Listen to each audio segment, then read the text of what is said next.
ada di tangan Anda.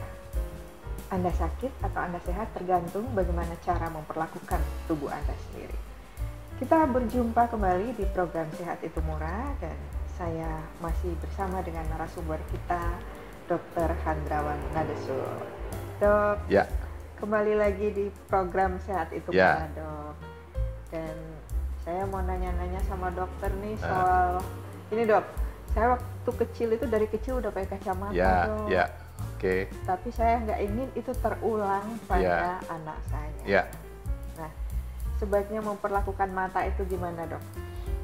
Ya, jadi mungkin pengetahuan dasar memakai mata itu jarak baca 33 cm.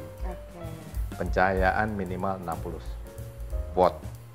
Dan itu harusnya dari belakang. Tidak boleh cahaya bergetar seperti neon, ya. Jadi cahaya harus pijar 60 watt dari belakang, bukan dari depan, bukan dari atas, tapi dari belakang. Itu satu.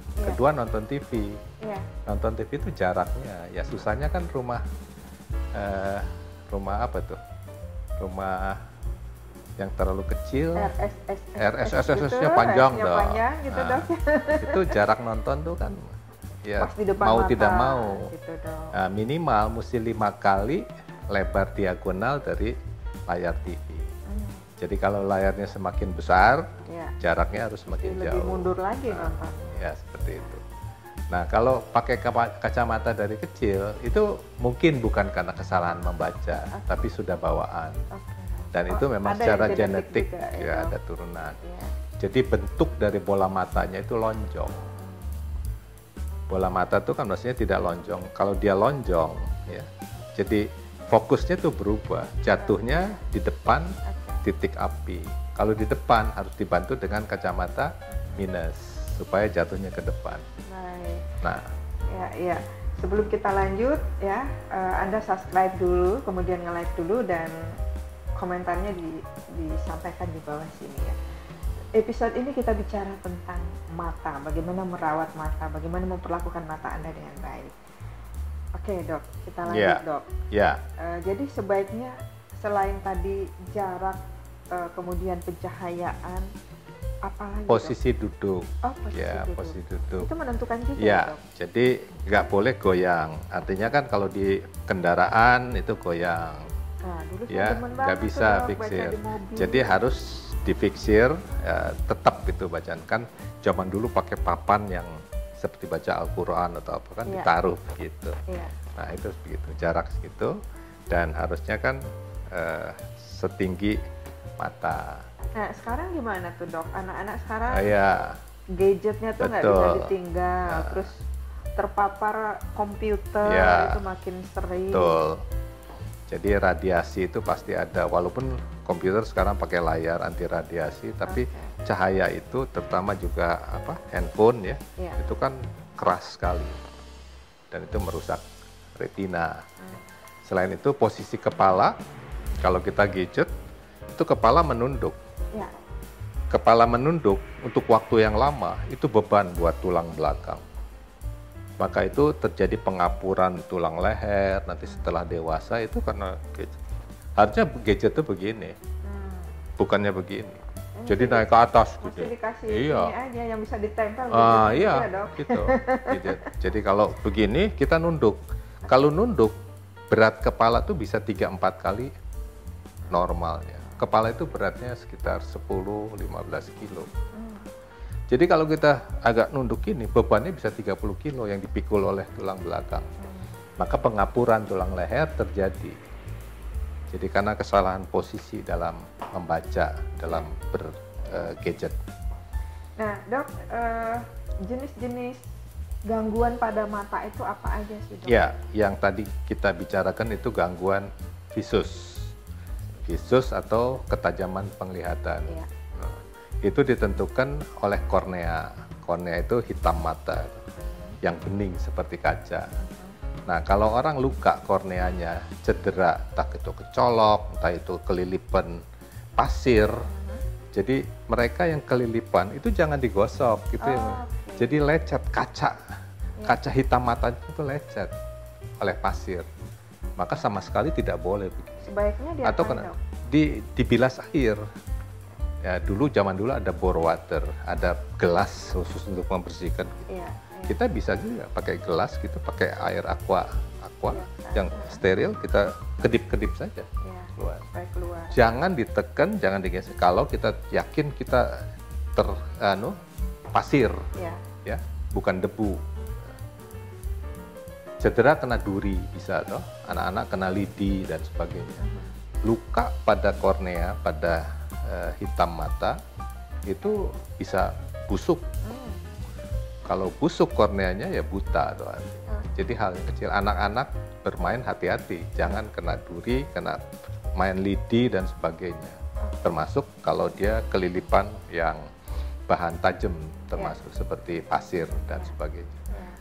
Nah, kornea juga bisa rusak karena infeksi, ya, infeksi jamur, infeksi kuman, penyakit trahoma. Zaman Jepang dulu kan penyakit trahoma banyak, itu sebabnya kuman.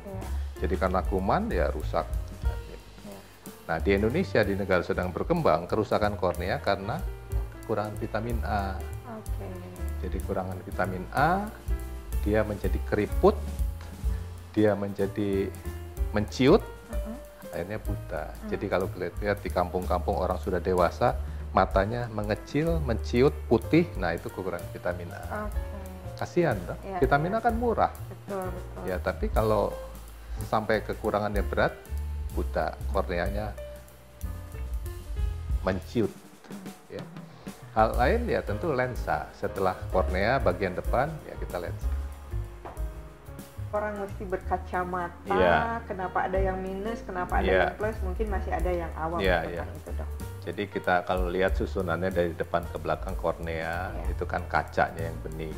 Di belakang kornea itu ada lensa, di belakangnya ada retina. Jadi susunan. Nah, tadi kornea kita sudah bilang, setiap apapun yang merusak kornea, cahaya yang masuk terganggu. Ya.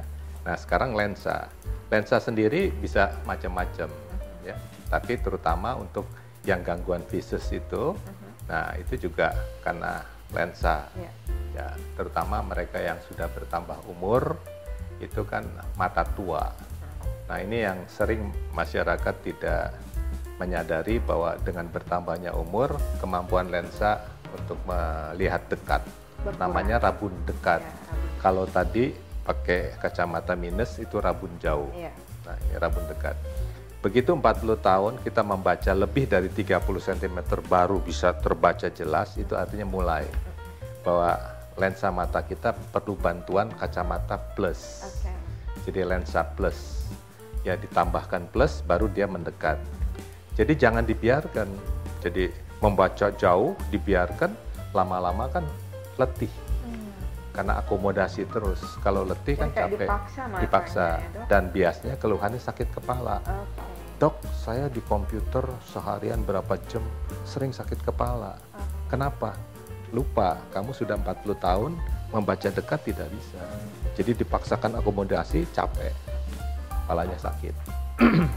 Ya, 40 tahun. 45 tambah setengah. Berarti usia 40 tahun itu sudah butuh bantuan kacamata? Kacamata positif.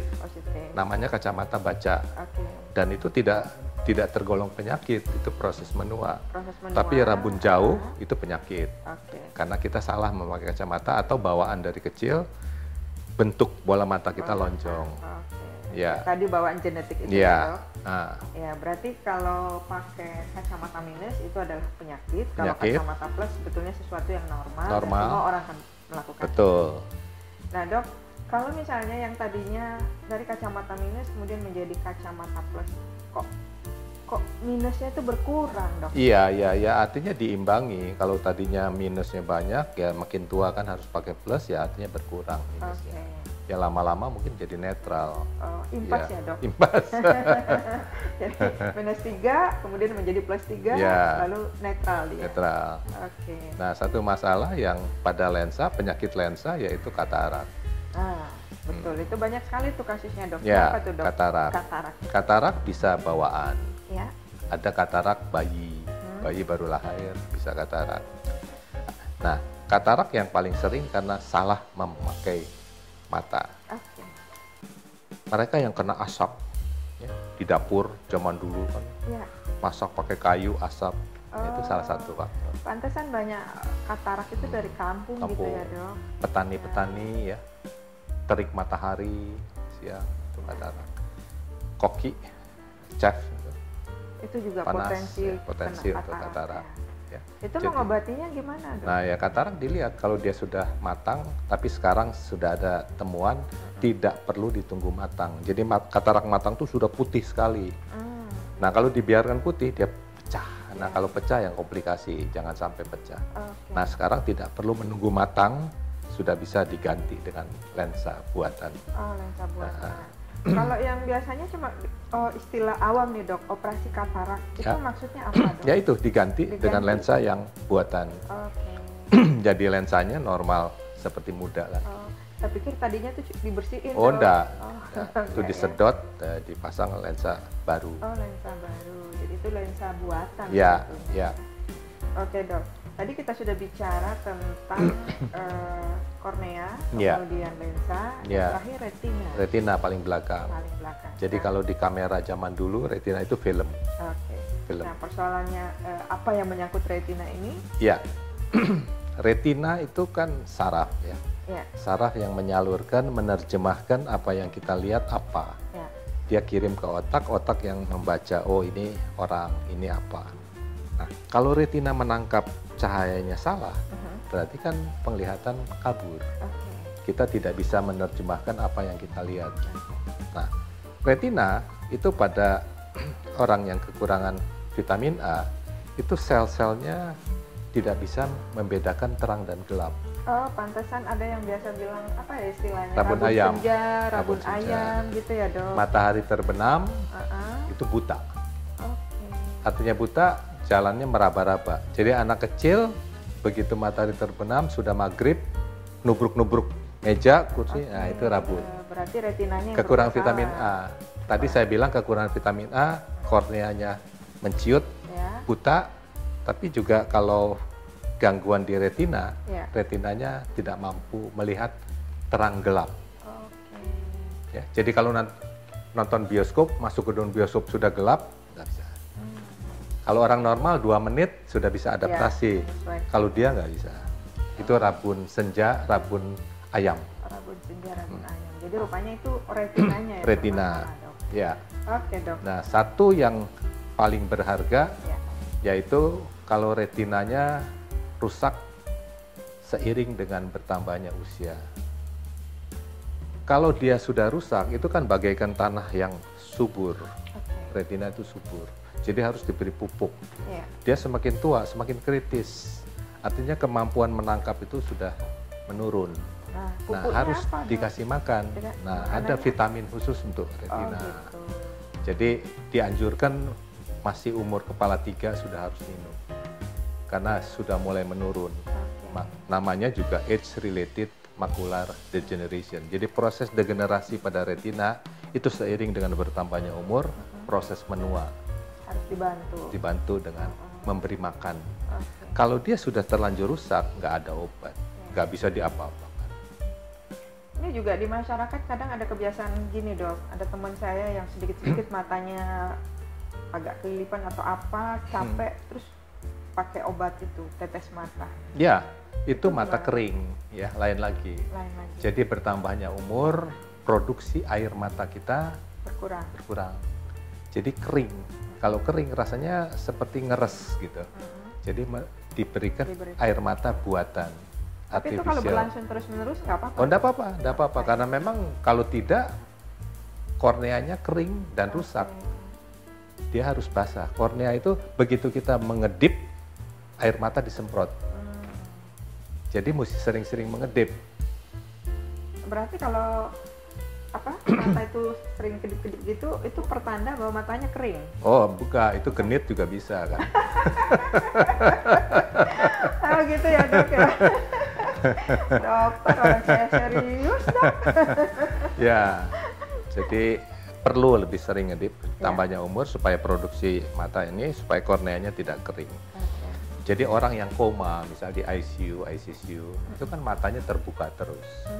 Karena dia koma, maka harus diteteskan atau ditutup pakai basah, kasa basah. Kalau enggak rusak korneanya. Kornea itu butuh basah. Ya. Nah, ada satu lagi, kalau orang dengan kacamata minus yang perbedaannya kiri kanan tinggi, ya selisih itu bisa robek retinanya, yang kita sebut ablasio retina. Jadi orang-orang demikian juga yang minusnya sampai 8, 9, 10 itu waspada, jangan terlalu banyak membaca. Banyak membaca, robek. Gejalanya tiba-tiba kok layarnya gelap. Seperti kita nonton ada layar yang gelap, nah itu robek. Nah, robek yang masih bisa diobatin, ya tapi kan repot. Kalau yang mata silindris itu gimana, Dok? Ya sama, itu dengan ketajaman visus ya. Bedanya selain minus itu karena benjolan dari korneanya tuh berbenjol-benjol, tidak mulus. Nah kalau dia berbenjol-benjol harus pakai silinder. Berapa derajat silinder? Lebih berat dari yang minus saja. Baik, Dok. Jadi kita simpulkan nih, Dok, ya, bahwa mata itu bisa penyebabnya bisa dilihat dari aspek apa tadi? Kornea, lensa dan retina. Ini masing-masing ada masalah sendiri-sendiri. Ya. Nah, sekarang saran dokter ke pemirsa apa, Dok? Terkait memelihara mata. Tentu baca kita harus baik. Lindungi mata dari debu, ya, dari paparan matahari langsung, dari asap, ya, di dapur, bekerja terik matahari dan sebagainya. Kedua, kalau sampai kemasukan kotoran apapun dan itu sifatnya tajam, pasir, dan jangan sekali-sekali digosok, dikucek-kucek itu sama sekali jangan. Tapi coba dengan air, ya, dibilas. Dulu di apotek dijual gelas yang kecil begini, kita rendam, kita kedip-kedip, kotorannya keluar. Nah, selain itu juga ya cara baca saya sudah sampaikan, jarak 30 cm membaca yang normal, tidak boleh bergerak, penerangan cukup, ya, bisa cukup. Kalau sudah minus rendah, kacamata harus dipakai. Nah, sering-sering kan males, baru minus 1/3, 1/4 nggak dipakai, tambah buruk, ya harus dipakai. Nah, yang kalau lensa ya tadi udah. Nah, retina artinya kasih makan retina sebaik mungkin, jangan sampai kekurangan vitamin A. Jangan terkecoh ada tawaran herbal atau obat yang bisa mengobati kacamata. Tanpa kacamata diteteskan kacamatanya nggak perlu, bohong itu pasti. Terakhir nih, Dok. Ya. Yang suka mode nih, suka gonta-ganti lensa warna-warni itu, Dok. Yang buatan itu gimana? Tergantung, kalau dia kaca tidak apa-apa. Yang masalah dijual tuh plastik. Plastik itu kan jadi cahayanya tidak lurus. Itu pasti deviasi. Deviasi pasti mengganggu. Harus kaca. Kalau kaca kan lurus. Kalau plastik mungkin belok. Tapi mungkin kalau kaca berat kali, Dok. Iya, masalah. Tapi sekarang kan ada kaca yang ringan. Super Sin segala macam ringan. Baik, Dok. Aduh, terima kasih banyak penjelasannya, sudah mencerahkan kita semua, dan mudah-mudahan yang menonton ini bisa lebih awas, lebih memperhatikan matanya, dan jangan lupa bahwa kalau mata sudah bermasalah menjadi mahal. Oke, terima kasih. Terima kasih. Ya. Kita akhiri perbincangan kita di Sehat Itu Murah, dan kita ketemu kembali di episode berikutnya tentu dengan tema yang berbeda. Saya Ana Mustamin, sampai jumpa.